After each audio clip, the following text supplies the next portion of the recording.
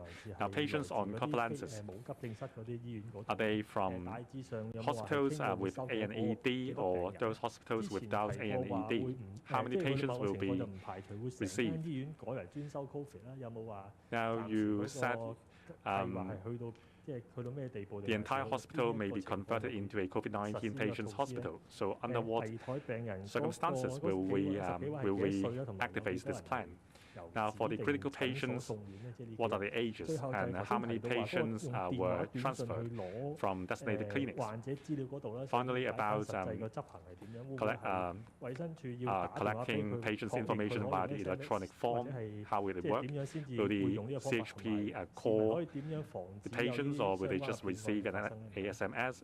And how can we avoid fraud or the fraudulent cases?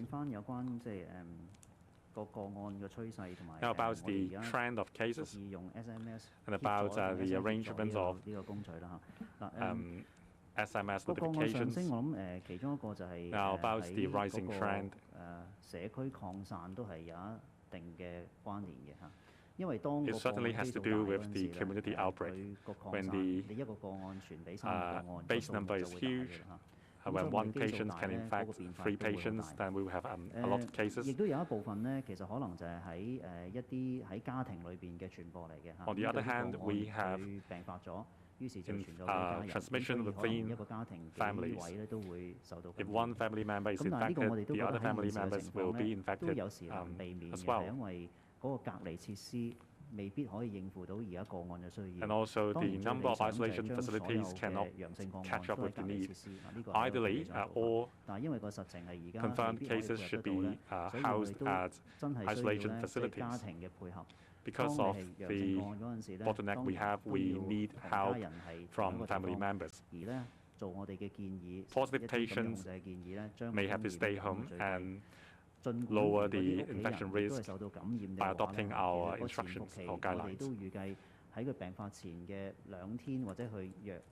Well, 2 days before the onset or during the incubation period, other family members might be exposed to risk. So even if family members are infected, don't be overly anxious, just pay attention to your health condition. So like Dr. Sarah Ho said, if you have no symptoms or mild symptoms, you shouldn't rush to ANED and join the queue because we have a different medical needs. So like our pamphlet said, if you are confirmed, you can adopt measures to lower the infection risk to other family members. If there is any change in your health conditions, of course you have to seek medical assistance. We have hotline and we have dedicated clinics to offer help. In the near future, when we are able to increase the number of our isolation facilities, then high-risk patients, especially those with high viral load during the initial period of infection or those from high-risk groups will be moved to isolation facilities. About the SMS, that's one way to help our tracing work. Previously, we would call each and every case for the information, including the constitution of the family members, the names and ages and so on. When the workload is heavy, even if it just takes 5 minutes for each call, we will never catch up with the cases. So we are relying on technology here. For members of the public who are able to fill in the electronic form, please fill in the form and at least let us know how many family members are there, and then we can deliver the packages to your door.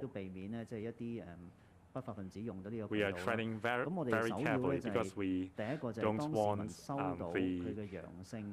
system to be exploited by criminals. Patients will get a SMS, so if they can fill in the electronic form, it will surely help our work. When we want to remind patients about the government's instructions or so on, we would do so by SMS as well. We understand that some people are not tech savvy, so we would use the conventional way, that is call the patient up. We will adopt every measure to speed up our tracing work to cope with the number of cases. Dr. Ho? For patients in a critical condition, I do not have a detailed breakdown. Most of them are the elderly. For those relatively younger, they suffered from underlying illnesses, turning to designated clinics. Patients who require transfer to hospitals, well, I don't have the data on such cases, but for designated clinics, these are clinics for those symptomatic patients but with mild symptoms. Based on what I have now, most of them got some medication and then returned home. And as to the kind of patients that may be transferred to private hospitals, these are patients, recovering patients, or those under infirmary care. They may be found at A&E departments or one of our infirmary care institutions. So this will require further discussion between us and the private hospitals. We would discuss in detail about the number of patients, etc., because this is just a preliminary plan as of now. There's huge demand for hospital care. After all, we have many confirmed patients or patients who test preliminary positive. Government departments are identifying suitable premises for community isolation facilities. We are considering many different proposals. One, for example, designated places for preliminary cases of COVID patients. We are considering different options. Next question. We take two more questions. At the back, the gentleman there. Ming Pao. First question for the hospital authority. Can you give us a breakdown of the isolation facilities under the hospital authority? And for the patients who passed away, how many of them were vaccinated and how many of them were unvaccinated? And a question for the Center for Health Protection. Just then you mentioned the use of SMS to ask members of the public to provide information. Do they just have to provide their names, the size of the household, and their address? When will this measure kick in? We received a complaint. The wife of this complainant tested positive on the 9th of February. They underwent 10 days of home quarantine, and only then they got a call from the CHP, and they were required to undergo another 14 days of quarantine, so they had to stay home for an entire month. So they were wondering if the authorities failed to consider that they were already under quarantine for some days. What's the response from the CHP? If a close contact underwent quarantine before receiving the quarantine order, do those days not count? Is there a delay in the handing out of quarantine orders? Just then, other journalists asked for preliminary positive cases. So are you going to stop announcing the preliminary positive cases? Why? Will this remain the case forever, or will you re-announce preliminary positive cases again once we have fewer cases? I will first address the point about the use of SMS and then the complaint. followed by the figures announced every day. And then Dr. Ho will tell us more about the other things. The SMS, the measure is not in place yet. When we had fewer cases, we could rapidly reach out to the patients over the phone and get out information. But every time we make a call, it takes time. When you have many cases, calling people up will lead to delays. So we are considering other options, such as getting the patient to fill in essential information, the number of family members in the household, their names, the phone number, so that we can reach their family members by phone. That will facilitate our tracing efforts. We are preparing this measure about the use of SMS. We have to liaise with the service operators for the SMS, and we also have to prepare the electronic forms. We used the electronic forms in the past. For example, health declaration for those arriving in Hong Kong. It's similar to the electronic form we have in mind.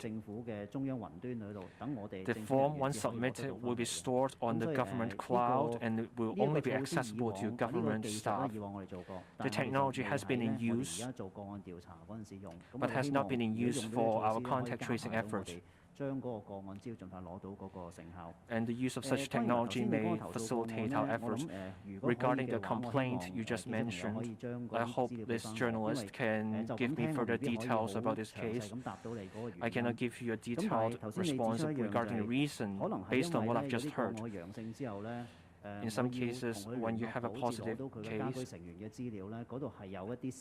it may take time for staff to find out how many family members this patient has. So that's why we're using this electronic form and we're considering it.